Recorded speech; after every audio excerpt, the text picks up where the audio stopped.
One of my most asked questions that I've received from my community lately is how to customize these planner dividers and tabs and inserts. This is one of my most popular videos on my YouTube channel. If you haven't seen the tutorial yet, go ahead and check it out. It's going to be linked below this video and in the corner of this video. Now, while I provide you with all the months of the year, days of the week, some additional little items here, and also these bigger dividers, many folks have been asking me, how do I customize this for myself? What font did you use and how would I do that? Well, I designed all of these in a vector graphic software program known as Inkscape, but these are simple enough that if you download these templates, which are free, again, that stuff will be linked below for you, you can also recreate these in Design Space with the help of the free templates. So I'm going to show you what that looks like. First, I've already uploaded everything here to Design Space via that upload button, downloaded the files, and brought them into Design Space. If you've never done that before, there is a video below for you showing you how. Now, if you wanted to customize, let's say we want to customize one of these little tabs here. This is like a bookmark tab, right?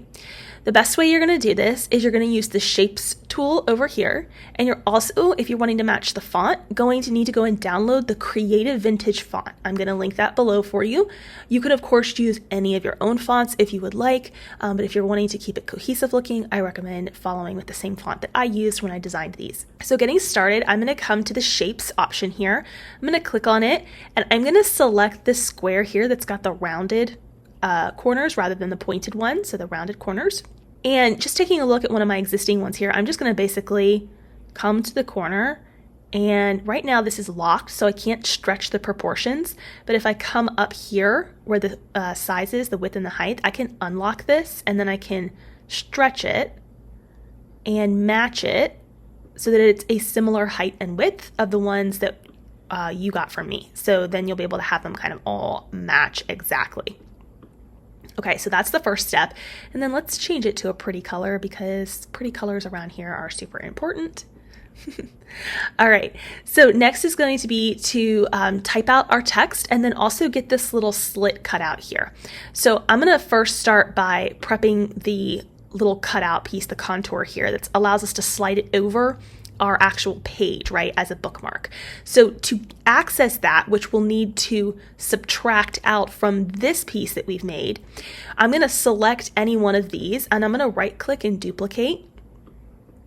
Okay, and then I'm going to come down to the contour function at the bottom of the layers panel, and you're going to hide the main contour and any other contours that you see except for that piece that looks like a U, and then just close this out.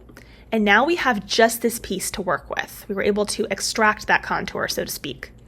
And I'm gonna go ahead and bring this over here. And again, if you're trying to kind of match this up, you could put these right next to each other and then kind of see am I getting this centered? Am I getting it aligned? You can also click and drag over both of them and go up to align and then actually center it, which works as well.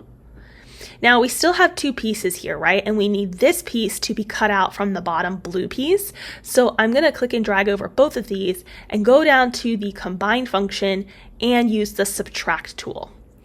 All right, so now we've got that. And now we can customize whatever we want up here with our text. So I'm going to use the text tool here. I'm going to click on the text tool and you're going to get some text that appears on your screen. To edit the text, you're going to double click inside the box so that you have a cursor. Maybe I want to do a different word here. Maybe we want to do meetings, okay? So that's a bit of a longer word, so we're going to have to shrink that down a bit. So just be mindful of the length of your words.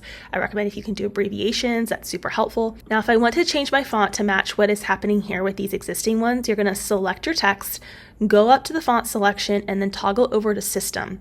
You need to make sure that you have installed the Creative Vintage font, and there's more details on how to do that below, but that is the font that I am using here. So I'm going to select that, and it's going to change that for me.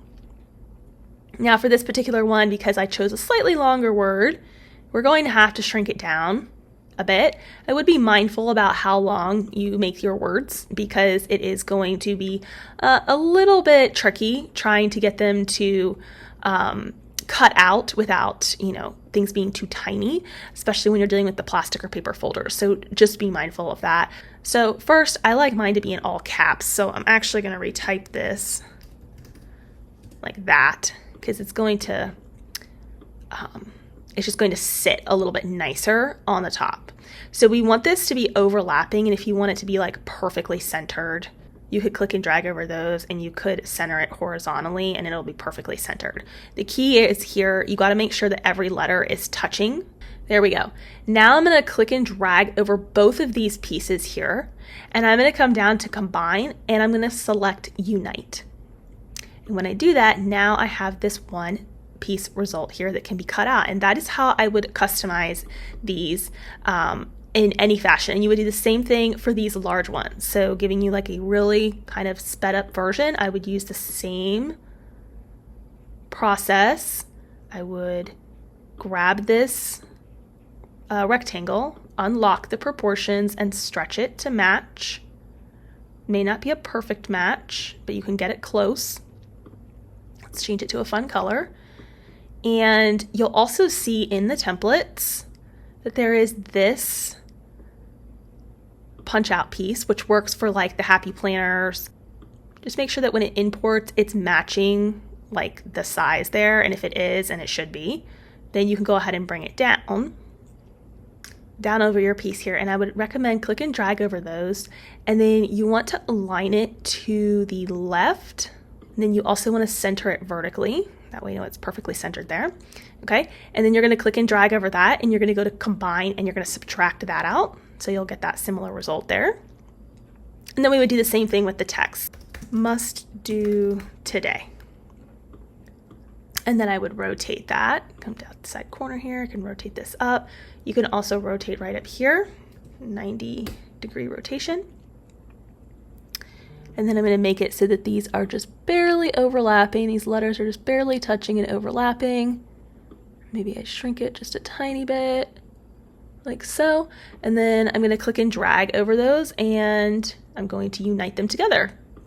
And there is our result right there. So that's how you can personalize these for yourself using the templates I'm giving you, and then doing some work with the free shapes and fonts here in Design Space. And if you haven't yet downloaded these templates or watched the original tutorial for yourself where we go over cut settings and how to actually make these, make sure you go to members.abbykirstencollections.com and type in number 777, and you'll get this design to download for free. And then you can also find the video tutorial available. All of this is linked below for your convenience. I'll see you there.